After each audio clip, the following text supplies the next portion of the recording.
ఏ risk లేకుండా ఇంట్లోనే ఒక పిండితోనే దోస, ఇడ్లీ, పునుగులు, ఇంకా ఊతప్పం, గుంత పొంగనాలు అన్నీ చేసుకోవచ్చు ఒకటే పిండితో. మామూలుగా చెన్నైలో రెగ్యులర్‌గా ఒకటే పిండిని యూజ్ చేసి దోస, ఇడ్లీ రెగ్యులర్‌గా వాడుతూనే ఉంటారు. ఈ పిండిని ఎలా ప్రిపేర్ చేసుకోవాలో చూద్దాం. ఇక్కడ నేను ఉప్పుడు బియ్యాన్ని 2 గ్లాసులు తీసుకున్నాను. 2 గ్లాసులకి 1 గ్లాస్ ఏమో మినపప్పు తీసుకున్నాను. మినపప్పు వేసేసి ఓవర్ నైట్ అంతా నానబెట్టుకోవాలి. ఇందులో కొంచెం శనగపప్పు, 1 స్పూన్ మెంతులు కూడా యాడ్ చేసుకోవాలి. యాడ్ చేసుకొని వాటర్ అయితే పోసుకుందాం. పోసుకొని ఓవర్ నైట్ అంతా నానబెట్టేయాలి ఈ బియ్యాన్ని.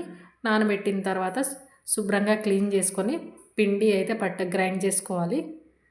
గ్రైండ్ చేసుకున్న పిండిని ఓవర్ నైట్ అంతా పక్కన పెట్టేయాలి. అప్పుడు పిండిలో పులుపు అనేది వచ్చేస్తుంది. ఈ విధంగా తయారవుతుంది అనమాట పిండి.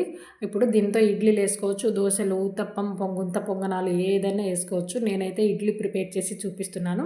కొంచెం పిండిని ఒక బౌల్లో అయితే తీసేసుకుందాం.